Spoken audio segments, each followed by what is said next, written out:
Shabbat Shalom, irmãos, tudo bem? Bom dia a todos. O Eterno de Abraão, Isaac e Jacó possa nos abençoar nesta manhã.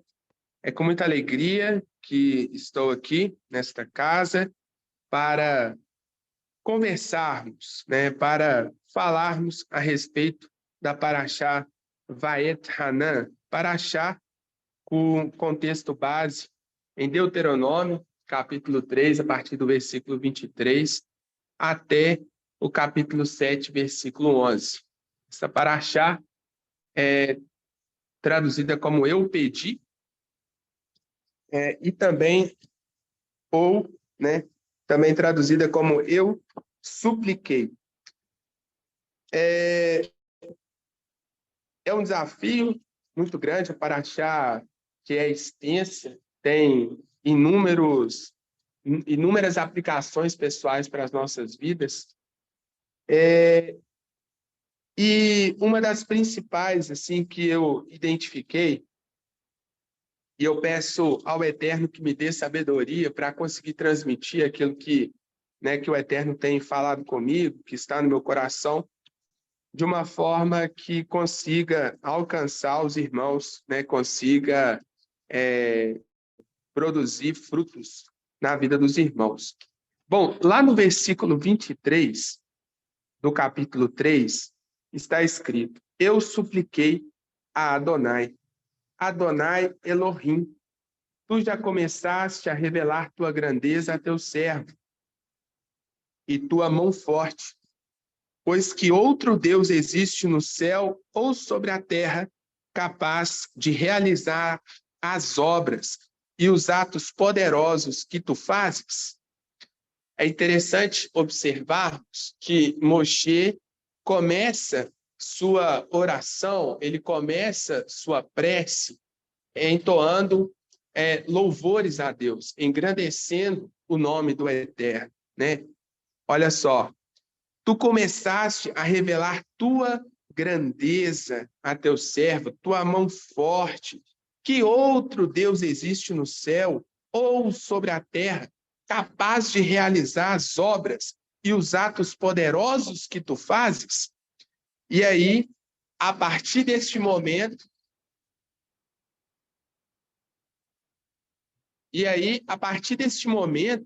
Moshe, ele começa a realizar o pedido dele de fato.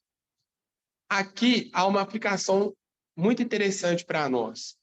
Muitas das vezes, nós enxergamos o processo de oração, o processo de realizar uma prece, apenas como um ato de buscar de Deus algo, né? E então, Moshe nos ensina que, antes de qualquer coisa, nós precisamos engrandecer e render tributos ao nome de Deus. É interessante que, como eu mencionei nas leituras, o termo Vaet Hanan é um termo atípico e não utilizado para expressar prece, para expressar reza. Então, por que, neste caso, é utilizado esse termo Vaet Hanan, que é traduzido como eu supliquei? É interessante observarmos que a gematria, o que é gematria? O valor numérico da palavra Vaet Hanan totaliza 515 vezes.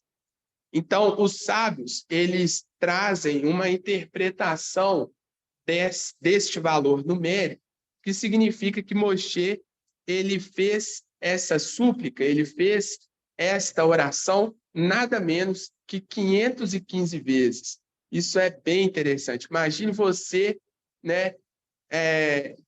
realizar uma prece, expressar ali em voz altissonante, creio eu, um pedido a Deus 515 vezes, né? Ele realmente estava muito interessado em entrar na Terra. E aí surgem-se várias perguntas a partir disso, né? Por que Moshe queria tanto entrar na Terra? Será que é porque ele queria provar do leite e do mel? Ele queria comer os frutos que estavam lá na Terra? Não.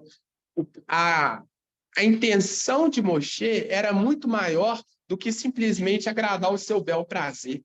E isso ensina muito para nós, porque Moshe estava colocando a vontade de elevar o povo na frente dos seus desejos pessoais.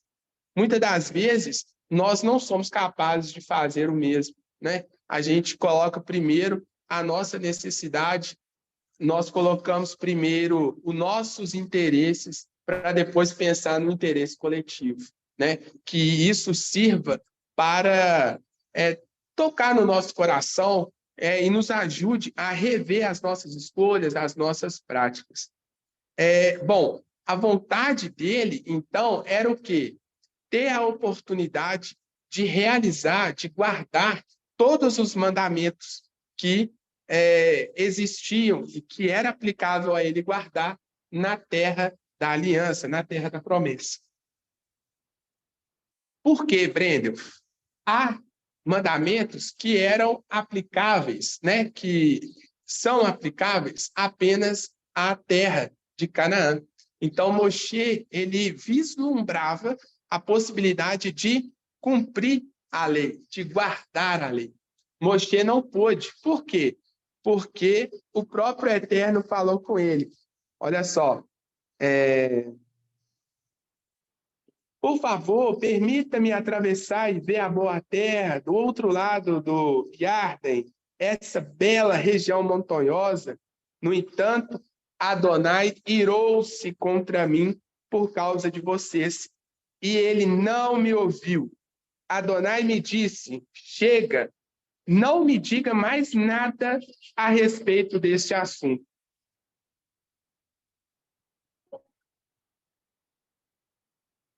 Chega, não me diga mais nada a respeito deste assunto. Suba ao cume de Pisga e olhe para o oeste, norte, sul e leste. Observe bem, mas você não atravessará o Jordão. Todavia, comissione Yehoshua, encoraje-o e fortaleça-o, pois ele guiará este povo na travessia e o fará herdar a terra que você verá. Então o Eterno irou-se com Moshe e disse: não me fale mais a respeito disso. Basta.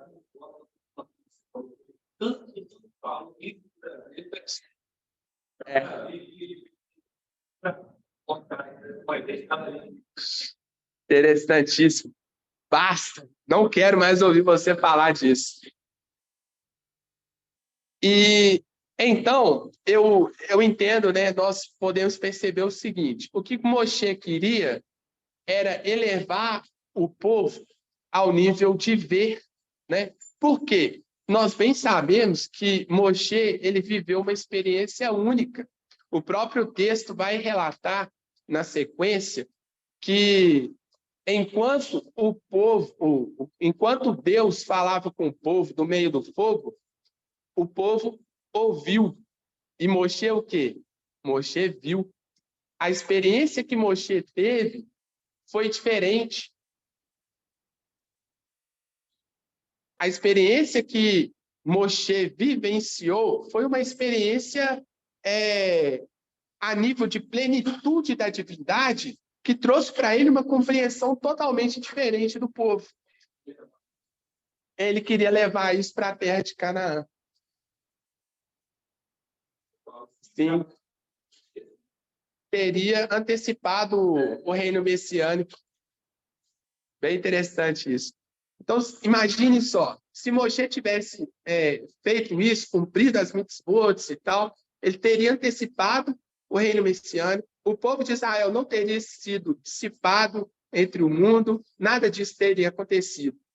E aí, a gente vai fazer um midrash aqui, com o texto de Mateus, capítulo 5, versículo 17.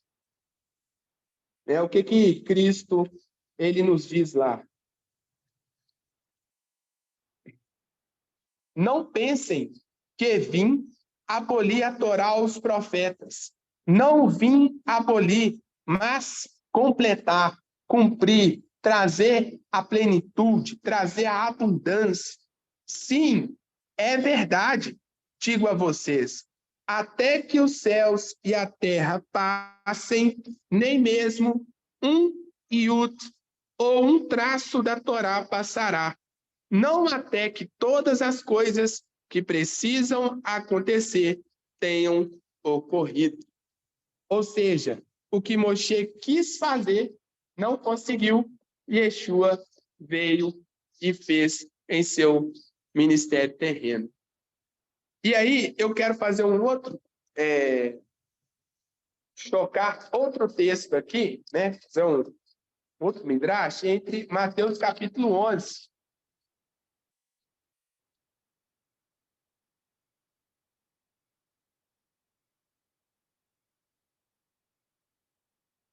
Olha só,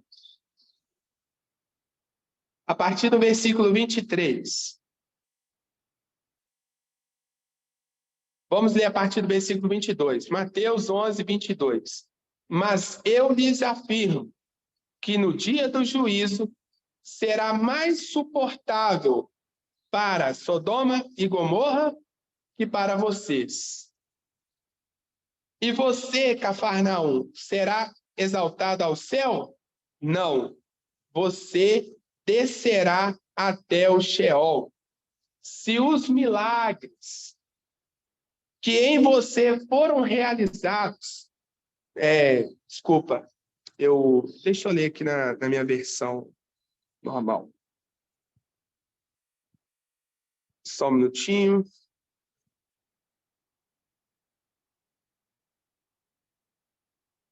É Tiro e Sidom, né? No versículo 22, perdão. Tu, Cafarnaum, elevar-te-ás porventura até o céu, descerá até o inferno, porque se em Sodoma se tivessem operado os milagres que em ti se fizeram, teria ela permanecido até ao dia de hoje. Digo-vos, porém, que menos rigor haverá no dia do juízo para com a terra de Sodoma do que para contigo. Porque eles presenciaram Yeshua, a expressão maior, né, do próprio Eterno, realizando milagres, anunciando um evangelho prático, e eles não foram capazes de crer. A experiência que Moshe queria levar à terra de Canaã, Yeshua levou, e ainda existiu pessoas que não acreditaram, que não foram impactadas pelo poder do evangelho. Isso é muito forte. E aí, nós temos a continuidade do capítulo 4. Olha só.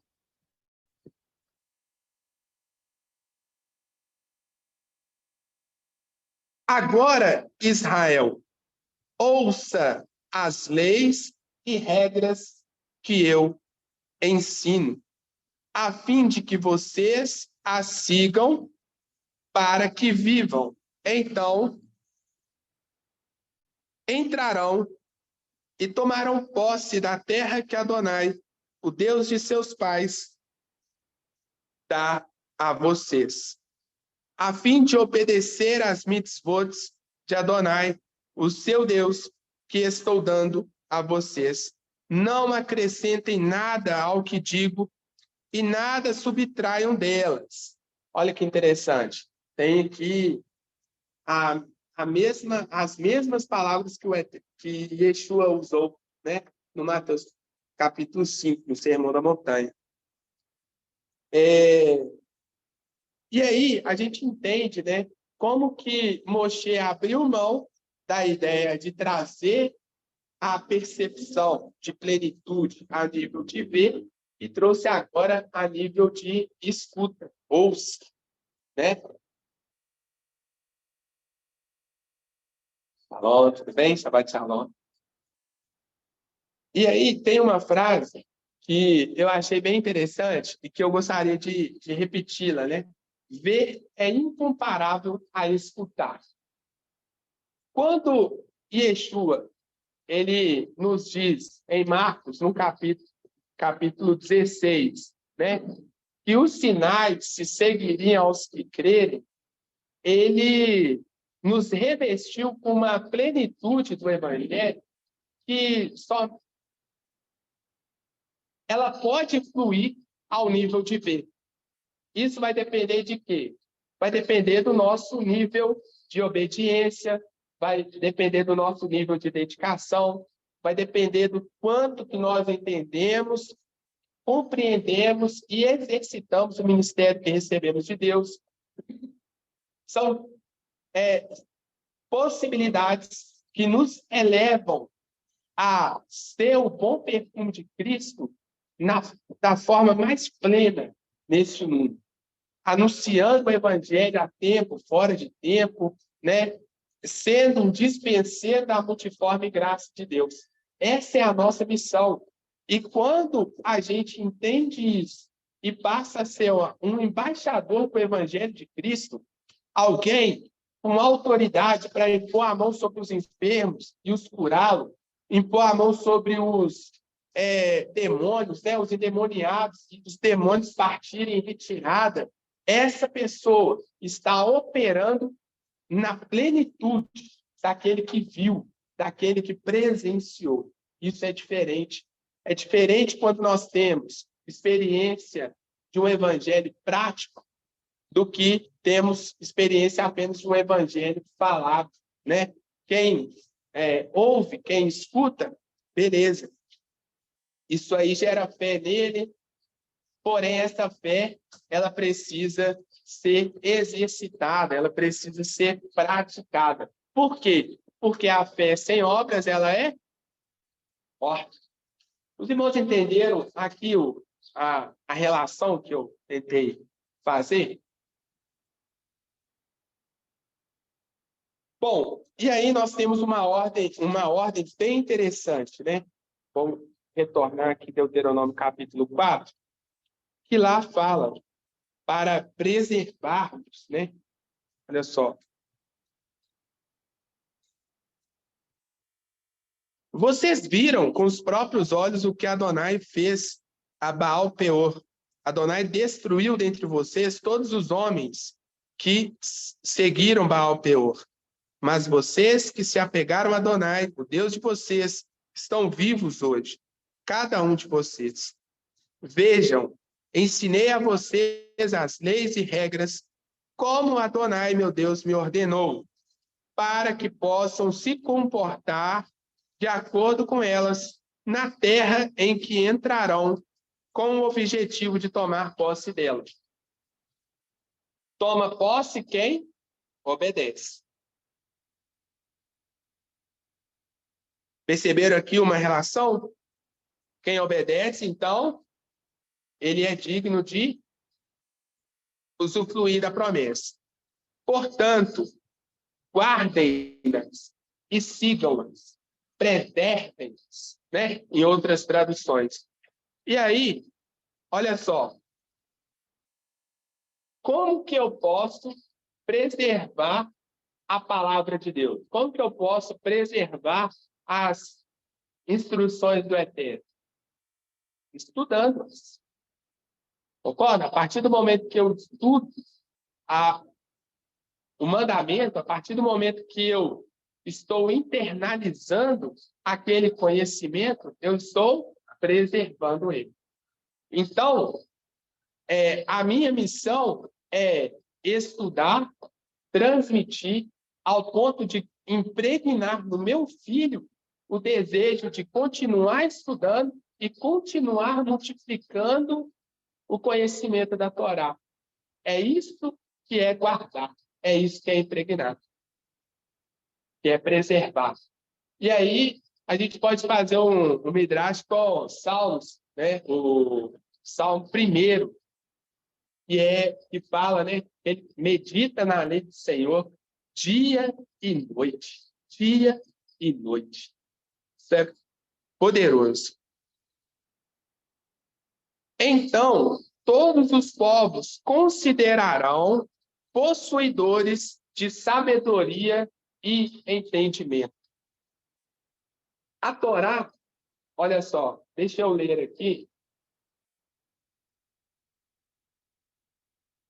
O mesmo texto que eu já li do professor de psiquiatria, o Henry Brook, lá em 1960, ele falou algo sensacional. Se os irmãos acompanharam a leitura, os irmãos ouviram isso lá. Esta revelação no deserto do Sinai, a Torá, deu ao mundo não apenas os 10 mandamentos e o fundamento de qualquer moral, mas também uma lei altamente detalhada que regula todos os aspectos da vida humana, sejam eles morais, sociais, biológicos, higiênicos, médicos, econômicos, legais e até mesmo militares. Podemos afirmar, sem qualquer hesitação, que a lei hebraica, a Torá, é a mais completa ciência do homem que possuímos. E mais do que tudo, ela possui a mais perfeita consistência e a mais perfeita uniformidade interna. Apesar da ciência abrangente ter parcialmente se massificado por meio das religiões que dela brotaram, ela ainda é uma incógnita. A Torá ainda é uma incógnita. As pessoas ainda não a entendem.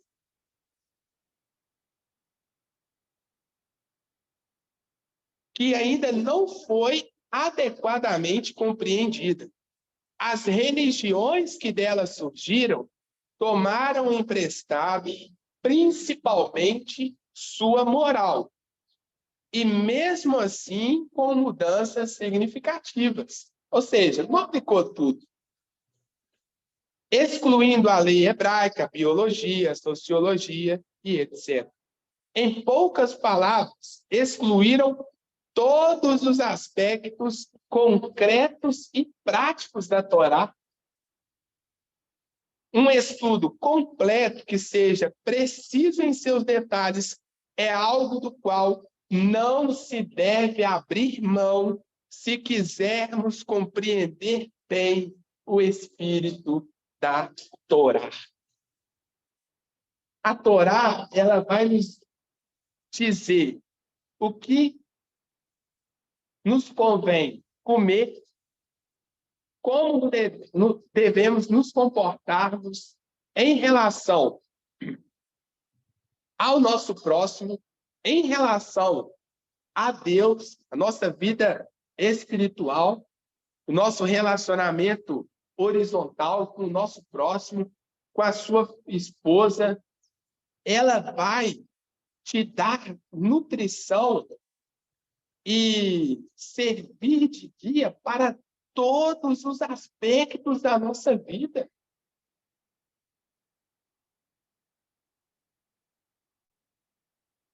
E quando o povo olha e pensa, olha só, há muitos anos atrás, já havia um povo que tinha uma lei que é muito mais completa do que a lei que nós temos hoje em dia.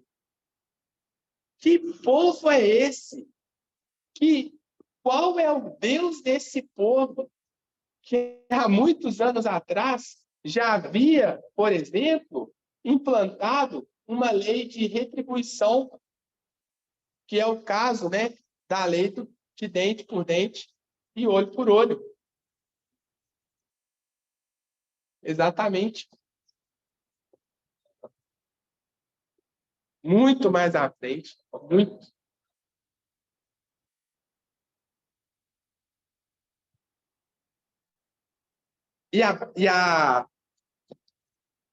A Torá vai falar o seguinte, né, ali A gente vai chegar nessa parte, mas Moshe vai falar o seguinte, olha, você as inculcarás nos seus filhos. Ou seja, o pai educando o filho, o pai ensinando o filho a ler, o pai ensinando o filho o que ele deve estudar. Aí, hoje em dia, tem crescido bastante a educação em casa, né? Os próprios pais ensinando os filhos, matérias de escola, ou seja, algo que os judeus já aplicavam há muito tempo, focados em quê? No ensino da Torá, que é a instrução que tem poder de trazer, de fato, vida para a vida do filho. Então, é muito bacana isso. Exatamente. Muito bom.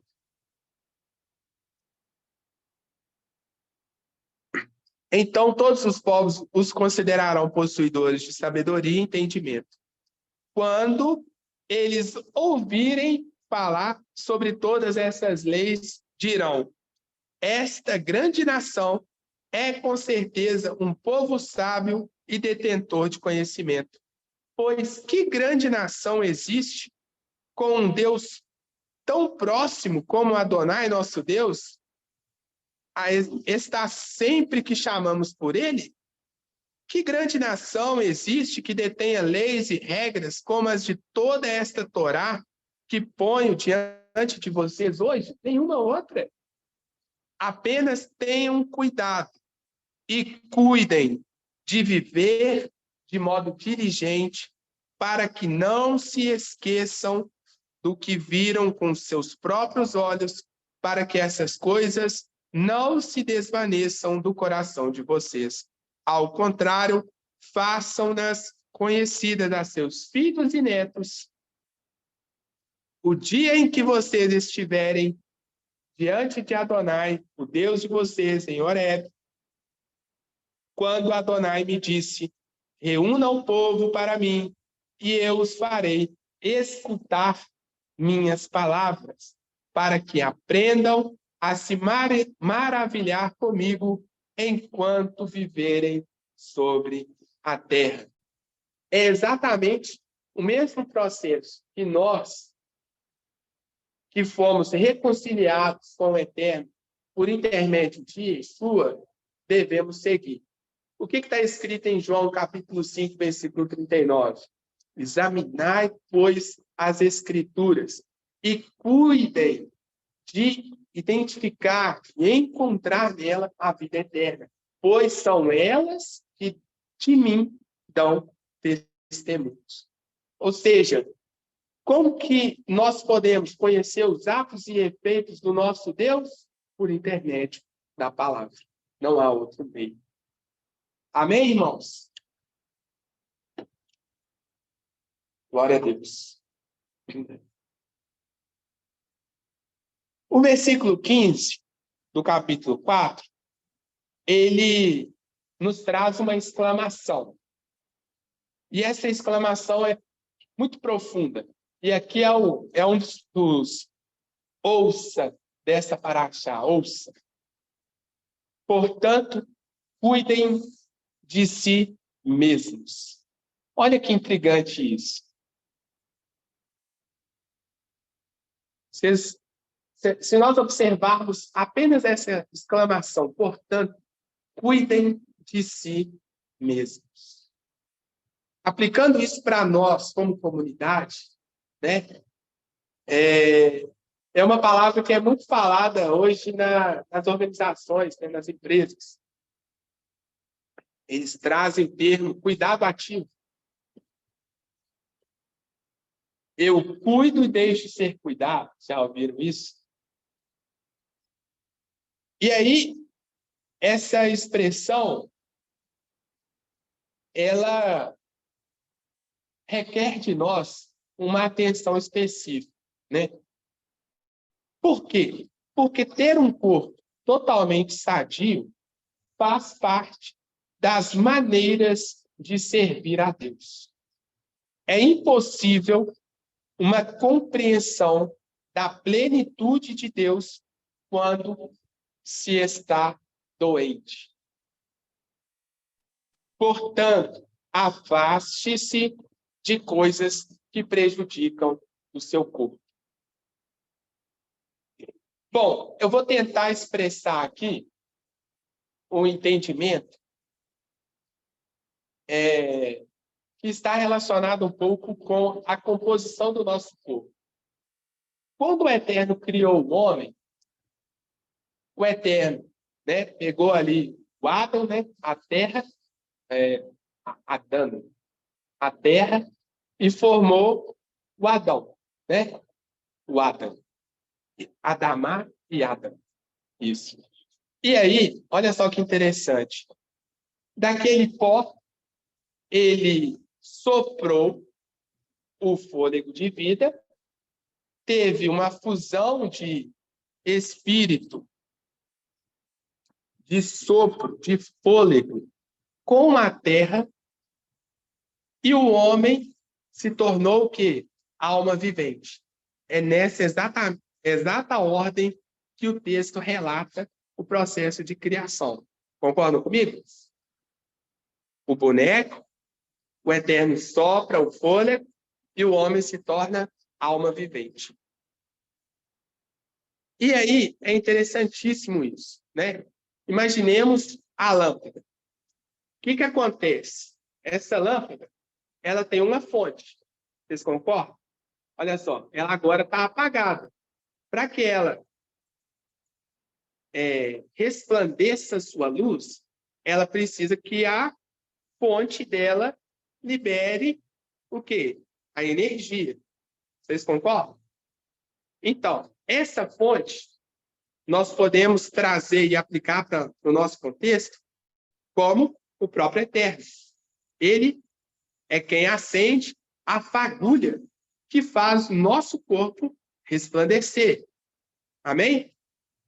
E aí, toda essa composição de luz que nós enxergamos saindo pelo corpo, que é ali apenas o recipiente, é apenas a lâmpada, tudo isso é o que está dentro, que é o quê?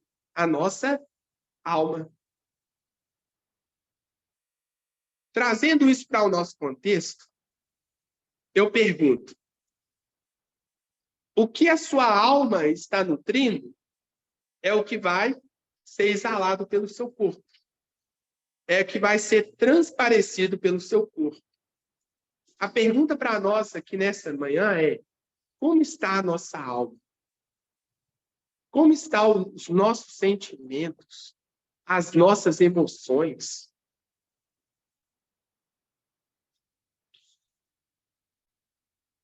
Eu estou nutrindo raiva do meu irmão? Eu estou nutrindo raiva do meu próximo? Quantas vezes eu já ouvi, rapaz, eu sou convertido, mas meu braço não. Se der bobeira, eu desço a mão. Já ouvi várias vezes isso.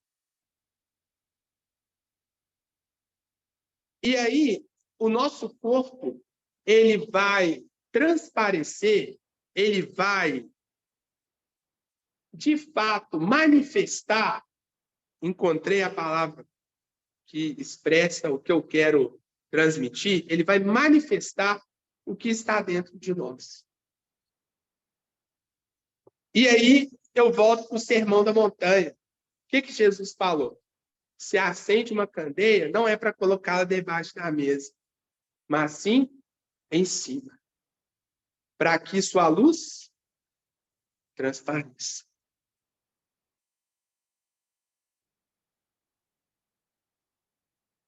O que isso quer dizer para nós? Se nós formos cheios, se nós estamos sendo transformados diariamente pelo poder da palavra, se a nossa vida ela é de fato uma vida pautada nos preceitos do Eterno, se a nossa luz um dia foi acesa, o que precisa sair de nós, o que precisa se manifestar através de nós é luz, é vida, porque a palavra é luz, é vida. Os irmãos entenderam isso? E é perfeito o quanto que aquilo que nós estamos cultivando na nossa vida vai refletir exatamente no nosso bem-estar, tanto espiritual quanto físico. Se a nossa vida espiritual está ruim, o nosso corpo vai sofrer. O nosso corpo vai padecer.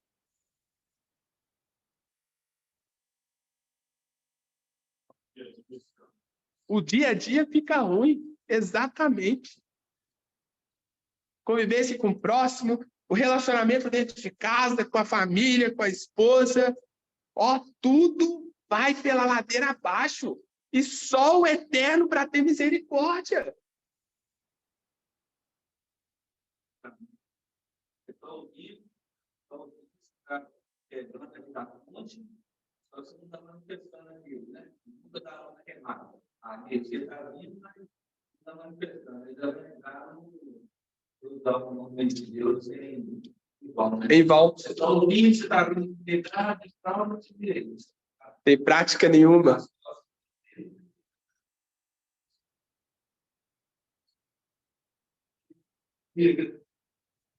Exatamente. Isso é maravilhoso, irmãos. Então, portanto, cuidem de si mesmos. E aí, uma aplicação que nós temos, né, também para a nossa vida como comunidade, como igreja. Quando eu cuido do Wesley, eu sou pacífico em instruí-lo quando eu o vejo errando.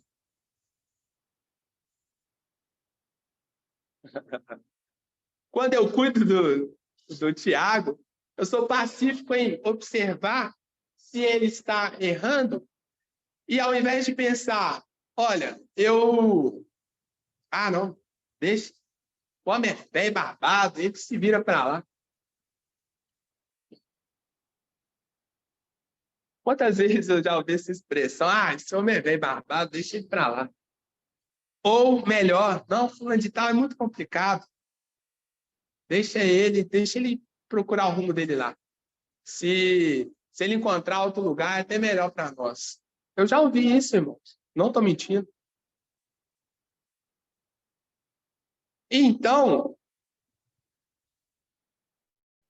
nós, como comunidade, como igreja, nós devemos um cuidar do outro. Se a pessoa está abandonando o hábito de congregar, né, não cabe somente a mim ou aos pastores desta casa entrar em contato e perguntar à pessoa, está tudo bem? Ou sentir sua falta. Ou você faz falta. Portanto, cuidem de si mesmos. Eu vou repetir isso, cuidem de si mesmos. E aí, Moshe começa a expressar questões que são inerentes e aplicáveis a quem está se cuidando.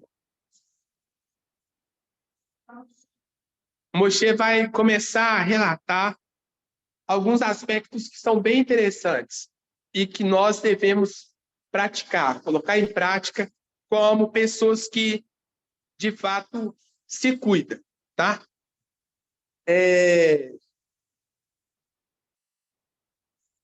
A primeira ordenança, né? Vocês não viram nenhum tipo de forma no dia em que Adonai falou a vocês do fogo em Horebe. Então, a primeira ordenança que nós enxergamos aí é o quê? Não esculpir nenhuma imagem. não andar de mão dada com a idolatria. Observe, vocês ouviram, mas não viram nenhuma forma. Isso foi o quê? Um alerta para que o povo não esculpisse alguma forma, porque ao esculpirem alguma forma, certamente eles seriam acometidos ali, né, pela idolatria. E aí é interessante, né, que a raiz da palavra, harav, idolatria, ela pode ser corromper e também reluzir.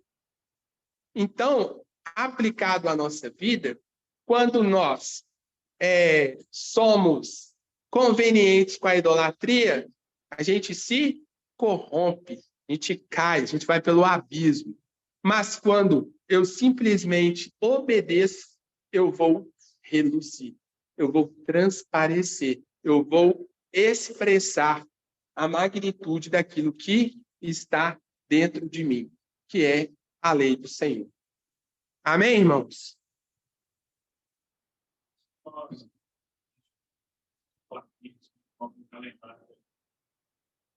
Exatamente. Nós estamos cercados, né, de práticas pagãs, né? E assim, se os nossos olhos não estiverem atentos, se nós... E eu falo com muito temor e tremor, tá? Porque há tantas questões pagãs inseridas no nosso dia a dia que às vezes a gente nem sabe, a gente nem percebe. É imperceptível, tudo. Exato.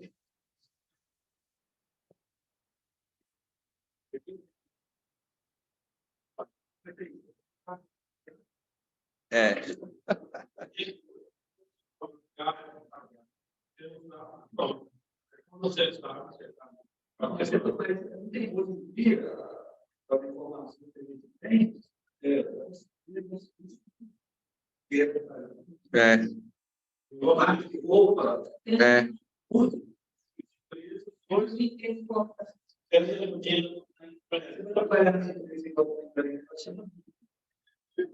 Sim.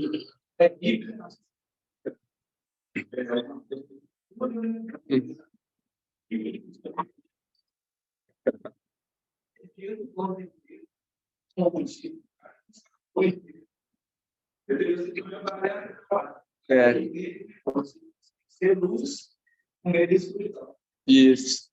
Essas coisas vão estar.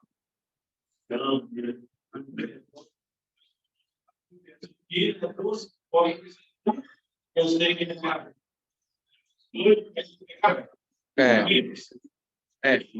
o que é opcional e a pessoa está ali se colocando naquela condição é difícil aí, realmente.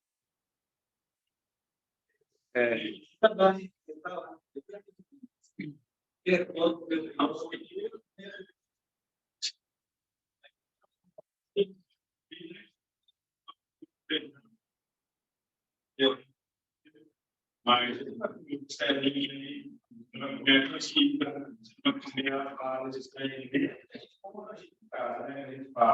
mas nesse dia ele sabe qual o significado da coisa.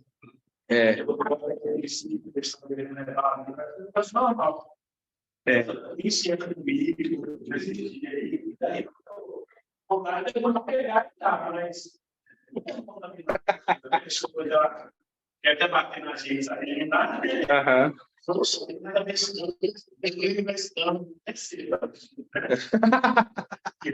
Então receba. Ai, ai.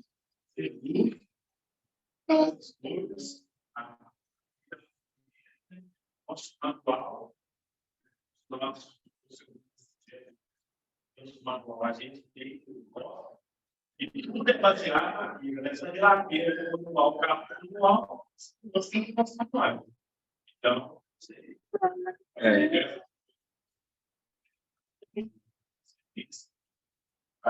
sempre nossa luta.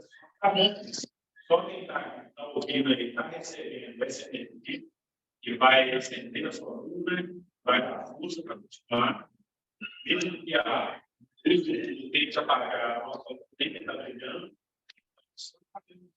para gente, porque, obviamente, as vacinas que hoje estão atacadas, nós podemos reter a escuridão. Amém. Bom, vamos, então, dar continuidade?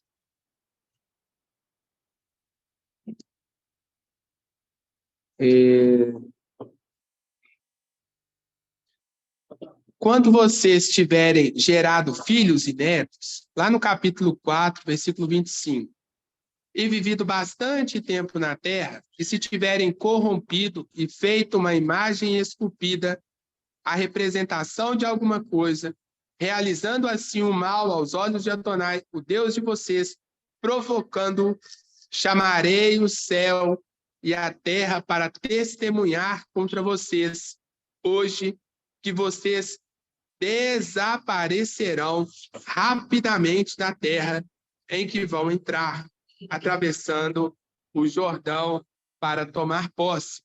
Vocês não prolongarão seus dias ali, serão destruídos por completo. Adonai os espalhará por entre os povos. Adonai os espalhará por entre os povos e entre as nações, às quais Adonai os conduzir. Um pequeno número de vocês será deixado. Aqui fala da dispersão do povo. E a gente sabe que é exatamente isso que aconteceu, né? O povo de Israel foi disperso pelo mundo. E aí, eu quero fazer um midrash desse texto com Romanos, capítulo 11. Por quê? O fato do povo de Israel ter sido disperso entre as terras foi, com certeza, o motivo pelo qual as nações tiveram oportunidade de conhecer a Torá. Porque a Torá estava ali, ó. Existia uma fagulha dentro do povo que foi disperso pelo mundo, pelas nações. E aí, Romanos, capítulo 11, olha só o que está escrito. Romanos.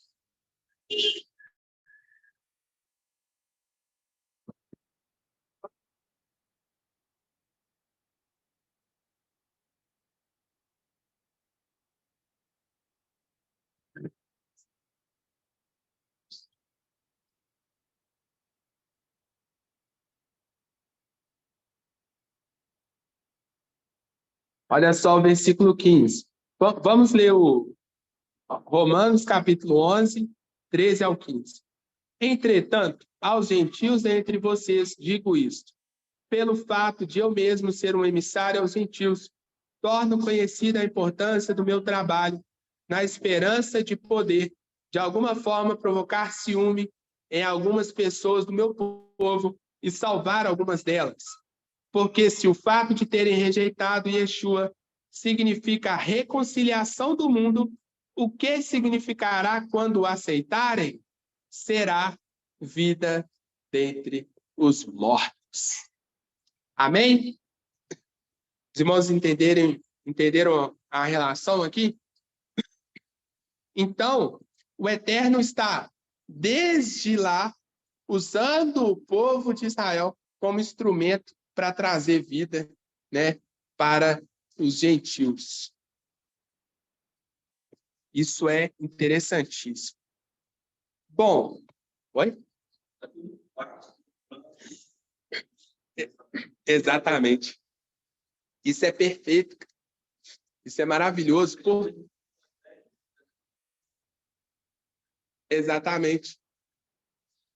E aí a gente entende que nós, felizmente, né, por não entendermos, pelo menos eu, né, que vim de uma iniciação, de uma educação cristã, A gente não entende o contexto todo, né, que envolve o Novo Testamento. E aí, quando a gente enxerga isso e percebe o quanto o Eterno foi, né, arquitetando, quanto as decisões que o Eterno tomou, ela foi anunciando e nos direcionando para, né, recebermos Yeshua de fato. Isso é perfeito, né?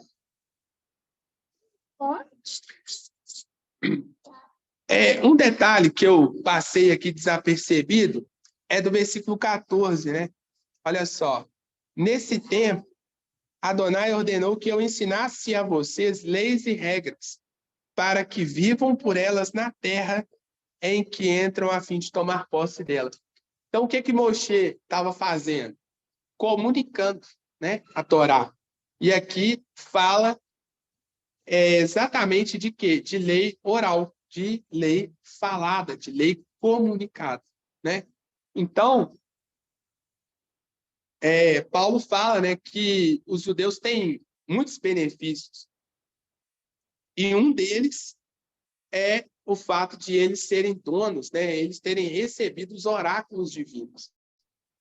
E aqui é exatamente isso, né? Porque enquanto nós temos acesso à letra, o povo, eles ouviram Moshe comunicando a exata interpretação do que nós estudamos hoje, os 1000 salmos.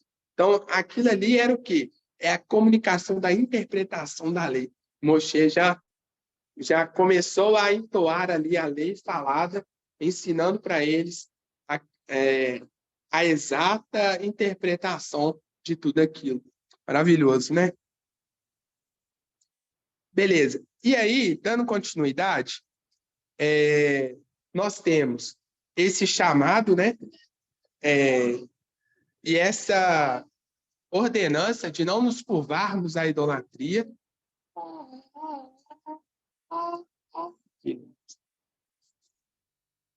E então, logo após, o que acontece? Moshe, ele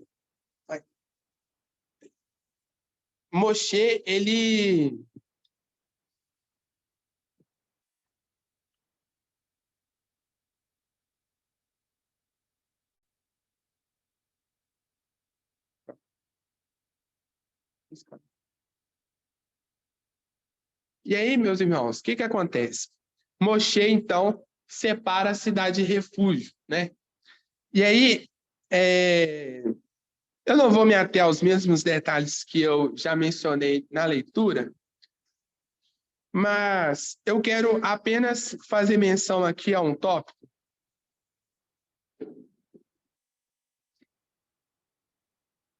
Deixa eu só passar aqui.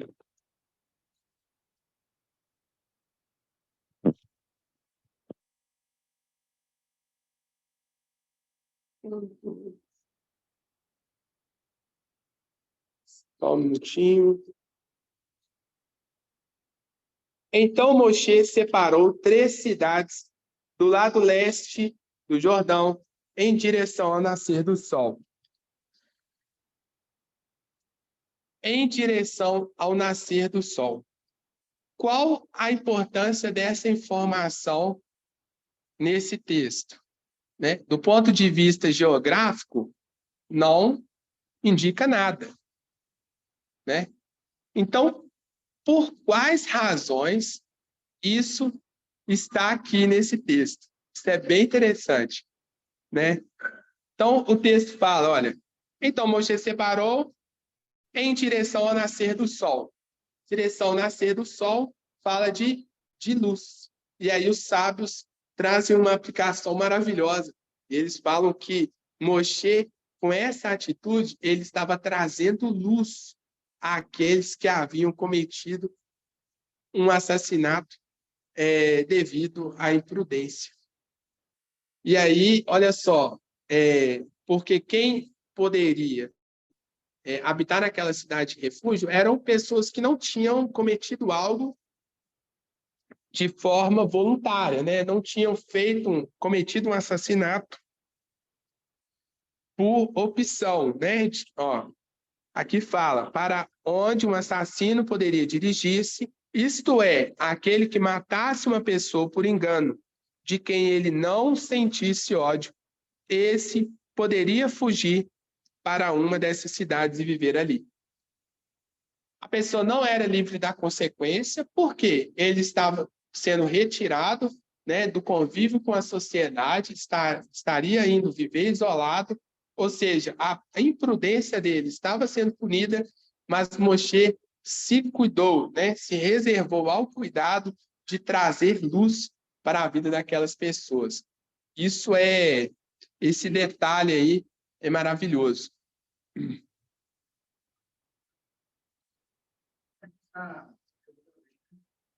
Exato, apontada para Jerusalém, de onde ele poderia o quê? Obter elevação, né? Poderia ser ainda ali, ser trabalhado, ter seu caráter transformado. Então, é nascer do sol.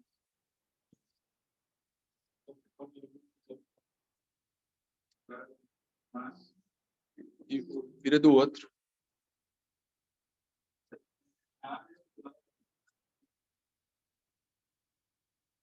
Bacana. Tiago comentou aqui o detalhe do nascer do sol, né, direcionado a Jerusalém.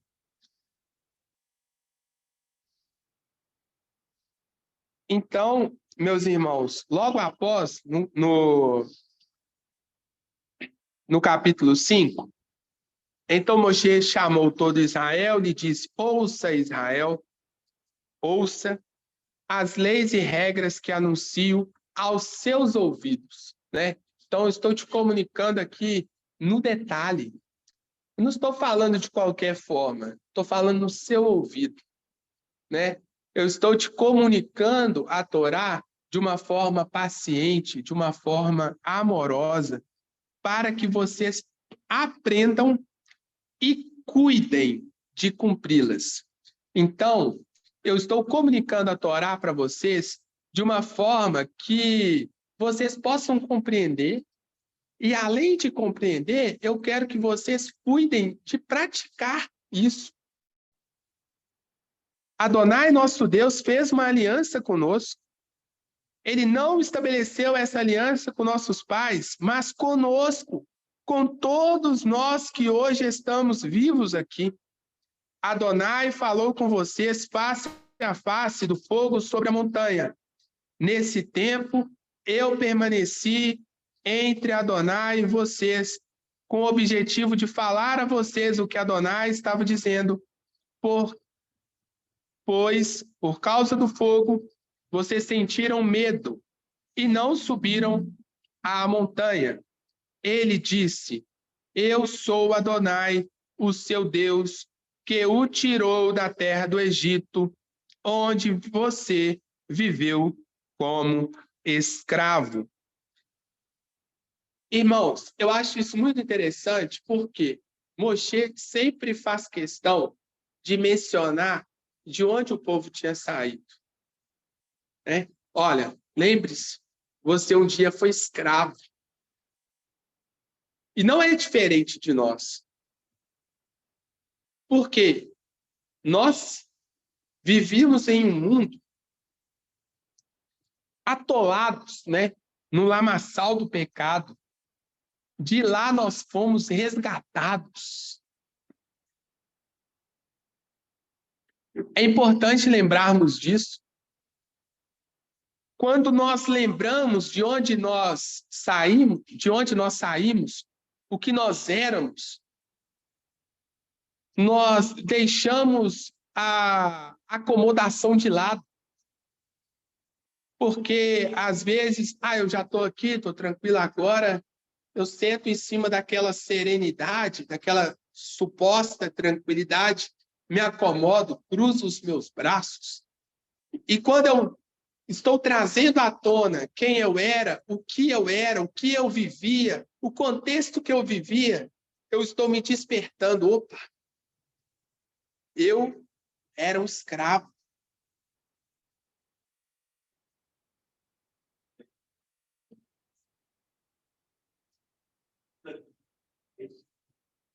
Bendizei minha alma, Senhor. Salmo 103. Não esqueçamos de nenhum dos seus benefícios. Tudo aquilo que o Senhor nos tem feito.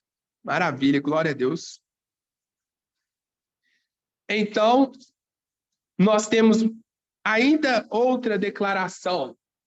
Anti-idolatria, guerra contra a idolatria. Não tenha nenhum outro Deus diante de mim. Não faça imagem esculpida, nenhum tipo de representação de nada do que há no céu, em cima sobre a terra, embaixo ou na água, debaixo da terra.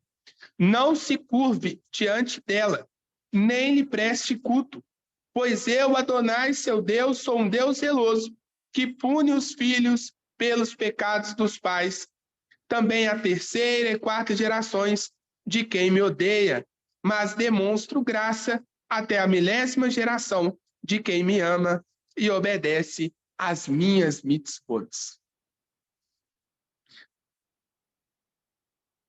É interessante, lembrem, cuidem-se de si mesmos. E agora, a gente, primeiro, guerra contra a idolatria, agora, outros 2 aspectos, que é relacionamento com Deus. Como que eu cuido de mim mesmo? Primeiro, não sendo idólatra. Tendo um relacionamento com o Eterno. Como que eu tenho um relacionamento com o Eterno? Primeiro, não sendo idólatra.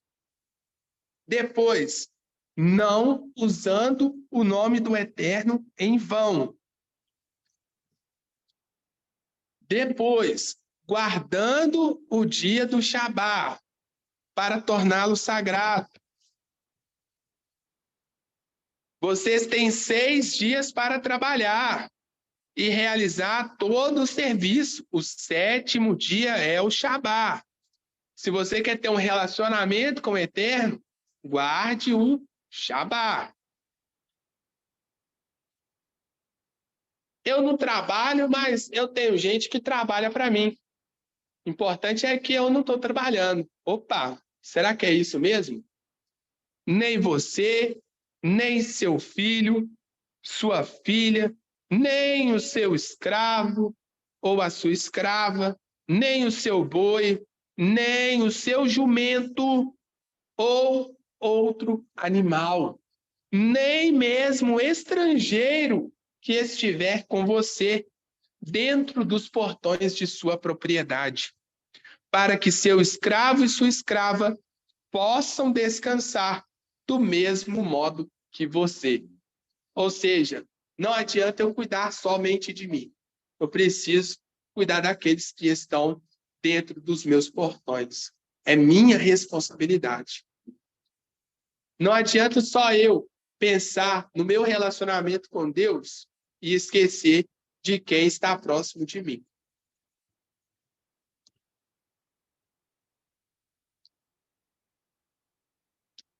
Então, uma vez falado sobre os tópicos que estão relacionados a terem um relacionamento com Deus, que é uma forma de nós cuidarmos de nós mesmos, nós entramos nos aspectos que são referentes a relacionamento. Primeiro, honre seu pai e sua mãe, para que viva muitos anos e todas as coisas corram bem. Portanto, honre seu pai e sua mãe, para que viva muitos anos e todas as coisas corram bem para você na terra que Adonai, seu Deus, dá a você. Então, meus irmãos, é interessantíssimo isso quando aplicado para a nossa vida, né? Por quê? Infelizmente, hoje, é normal que as pessoas tenham mau relacionamento com seus pais, né? Ah, aquele velho, o cara foi uma praga na minha vida, eu não ajudo ele, não. Mas aqui tem um mandamento do Eterno, honrar. Honrar é o quê? No sentido literal aqui do texto. É prover na necessidade, né? Então, se necessário, nós não temos opção. É uma ordem, honrar. Bom, e aí nós temos, não cometa um assassinato, não cometa adultério, não furte, não dê falso testemunho contra o seu próximo, não cobice a mulher do seu próximo. E aí, irmãos, é interessantíssimo isso, porque os 10 mandamentos, eles falam de quê? De santidade. Santidade ao Senhor. Santifique o nome do Eterno. Santifique o nome do Eterno. Santidade ao nome, reverência. Santidade ao dia do Shabat. É o dia santo. O próprio Eterno anunciou essas palavras, Gênesis, capítulo 2.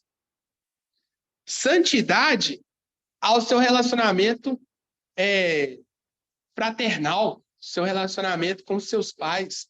Santidade no seu relacionamento com o seu irmão, com o seu próximo, né? Não cometa assassinato. Santidade em relação ao seu matrimônio, não cometa adultério. Santidade em relação às posses alheias, não furte. Santidade em relação às palavras que saem da sua boca, não dê falso testemunho.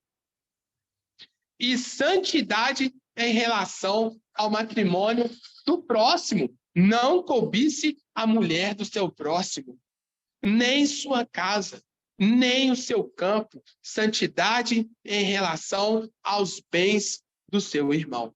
Santidade ao Senhor. Ouça, santidade ao Senhor. Amém?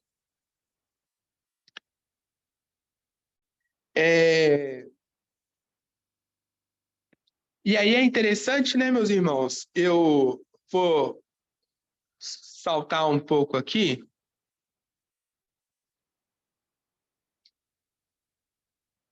No capítulo 6, nós temos, né, o Shema.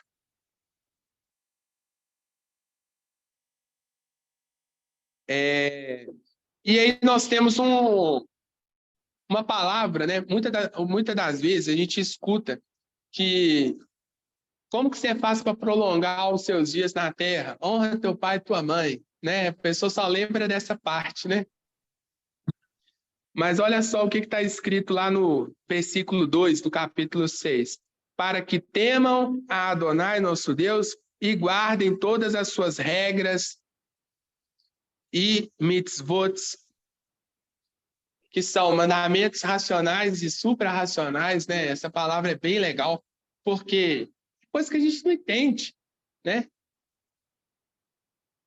Que estou entregando a você, seus filhos, seus netos, enquanto viverem, para terem vida longa.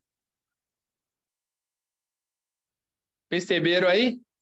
Então, a turma fala muito, né? Honra teu pai, e entende o honrar como respeito, né? Apenas.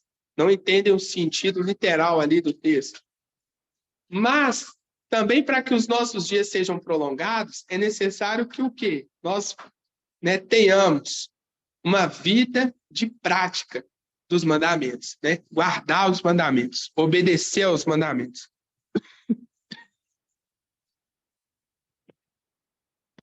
Bom,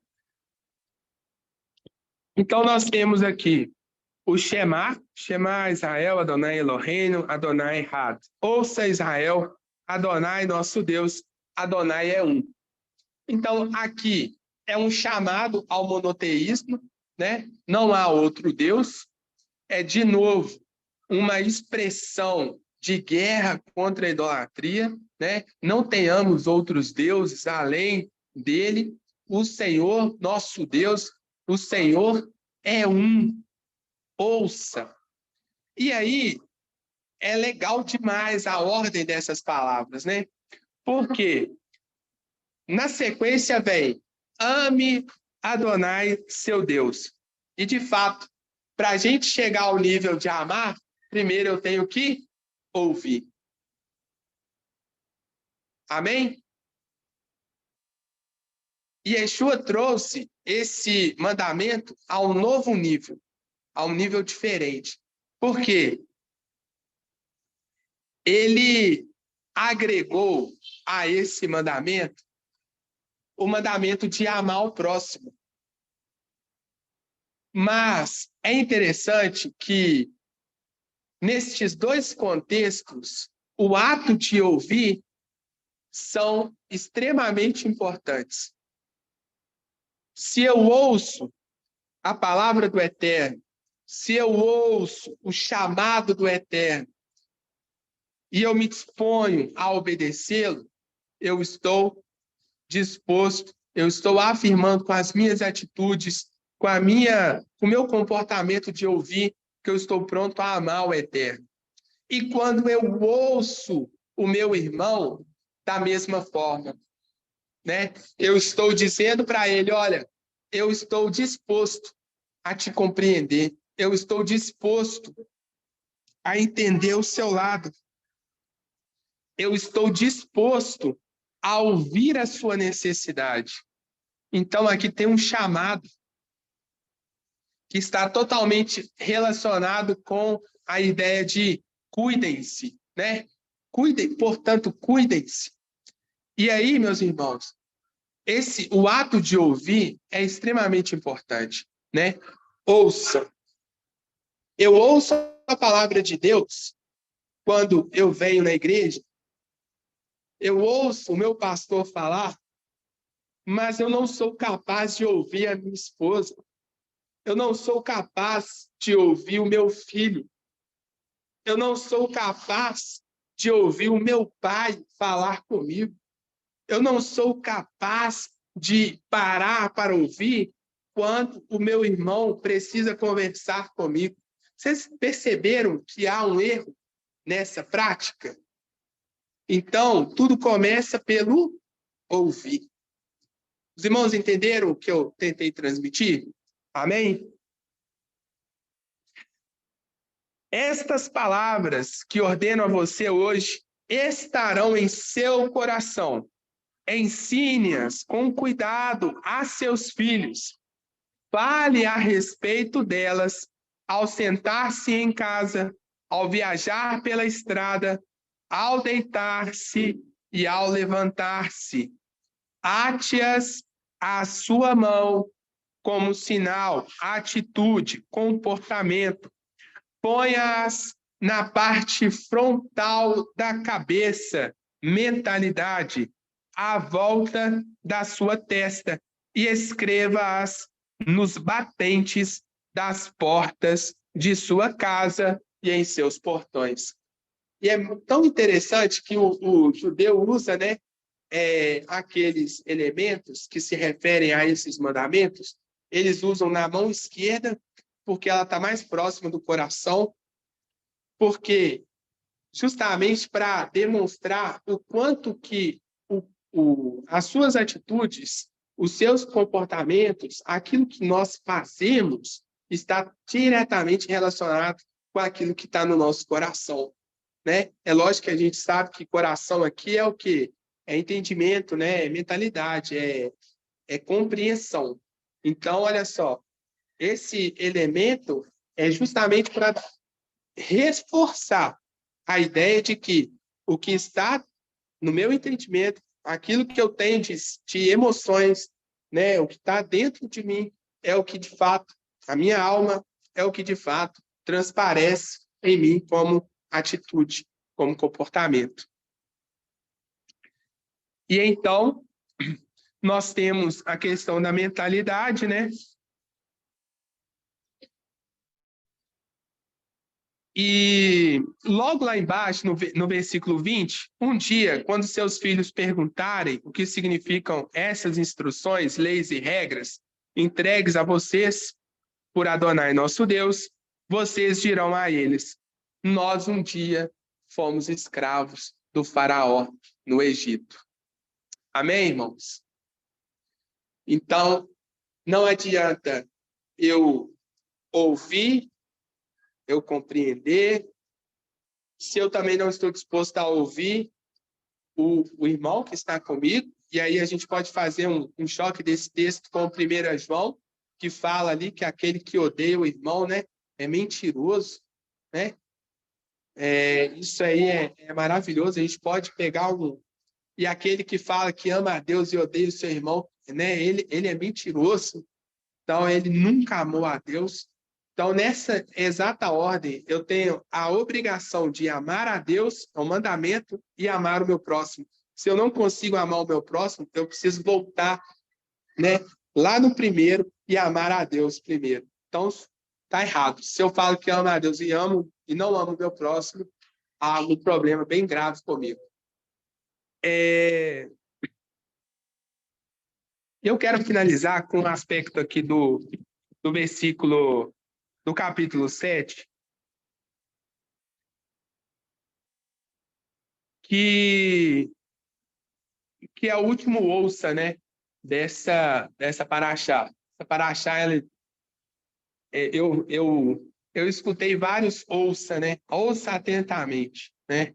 Primeiro, a questão já mencionado aqui, a questão de nós termos um relacionamento com o Eterno, de nós não nos curvarmos à idolatria, né? De termos ali um relacionamento com o nosso próximo, ouvirmos a palavra, o quanto isso é importante, gera fé.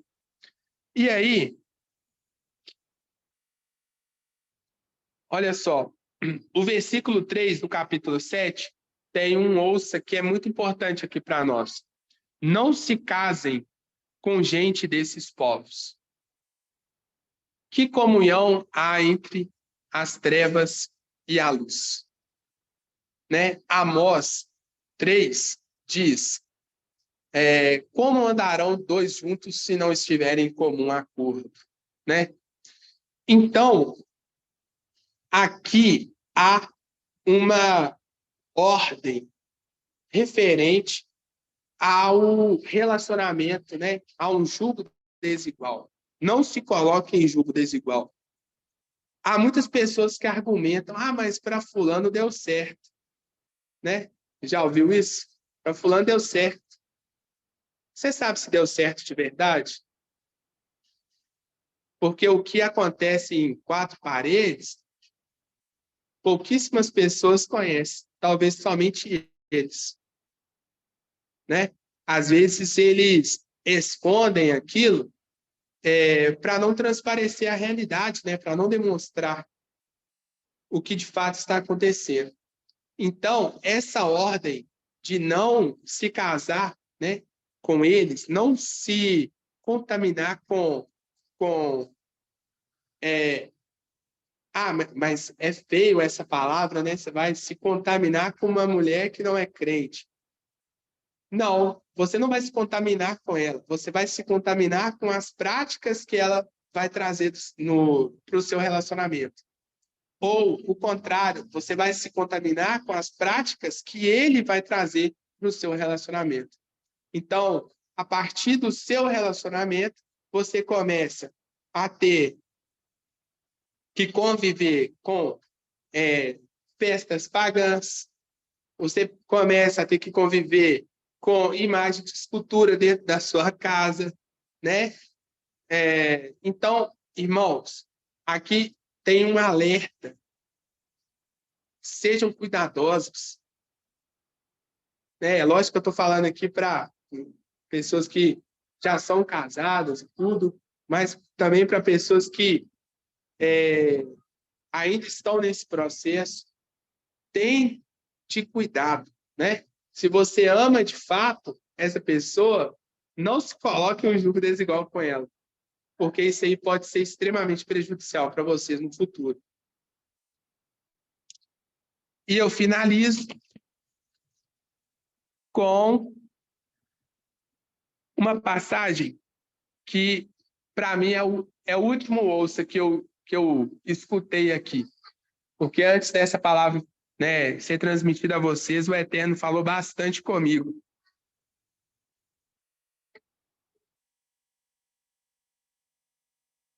Deixa eu... Versículo 9. Por isso, vocês podem saber que Adonai, seu Deus, é Deus de fato, o Deus fiel, que guarda sua aliança e estende graça a quem o ama e guarda suas mitzvot até 1000 gerações. No entanto, ele retribui a quem o odeia e os destrói. Ele não será vagaroso ao lidar com quem o odeia. Ele retribuirá pessoalmente. E aqui, no sentido literal do texto, a tradução ela traz uma ideia de que o Eterno, de fato, entrega as recompensas pelo bem que aquelas pessoas fizeram aqui, pessoalmente, em face, né? Outras traduções trazem esse termo. E aí é interessantíssimo isso. Por quê?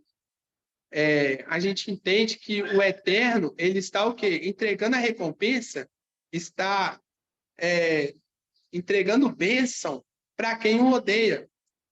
Só que por que os sábios, né, eles estudando sobre esse texto, discutindo sobre este texto, eles trouxeram um entendimento bem interessante para isso.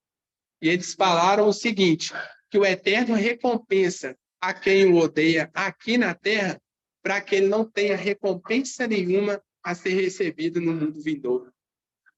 Isso é... Oi?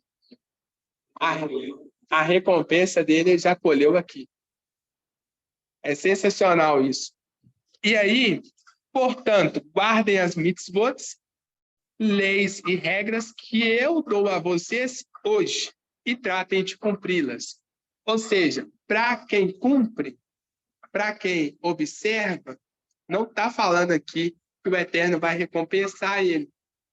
E aí, é lógico que a gente não pode trazer ensinamento baseado em um texto só. Mas, nas discussões dos sábios a respeito desse texto, fica claro que a ideia do Eterno, né, quando ordena que Moshe escreva essas palavras, transmita isso para nós, é que aquele que obedece, guarda as leis e regras, ele precisa estar focado que a recompensa dele está no mundo vindouro, onde ele não vai receber, mas ele vai retirar na ideia de imediato, recompensa imediata. E aí, é por isso que ele usa essa palavra. Olha só, eu dou a vocês hoje. Por que ele falou hoje? Porque a realidade é que essas palavras aqui já haviam sido entoadas, vocês concordam? Aqui é praticamente Moshe falando de novo. Então, por que o hoje aqui? É justamente aludindo que no mundo vindouro, aquele que guarda, aquele que obedece, ele vai retirar a sua recompensa de uma forma imediata. Isso é forte. Então, ouça, a nossa recompensa não está nesta terra, mas sim no mundo vindouro. E então, vamos ler aqui Salmo 73. Eu vou ler apenas os últimos versos. E esse salmo fala da... Olha só, o verso 12, ó. Sim, assim são os ímpios, sempre tranquilos, aumentam suas riquezas. Foi inútil manter meu coração puro e minhas mãos lavadas na inocência, pois o dia inteiro eu sou afligido. Meu castigo vem todas as manhãs. Olha só a ideia dele. Uai, o ímpio está sendo recompensado. Quanto a mim, foi inútil. fazer todo o esforço que eu fiz.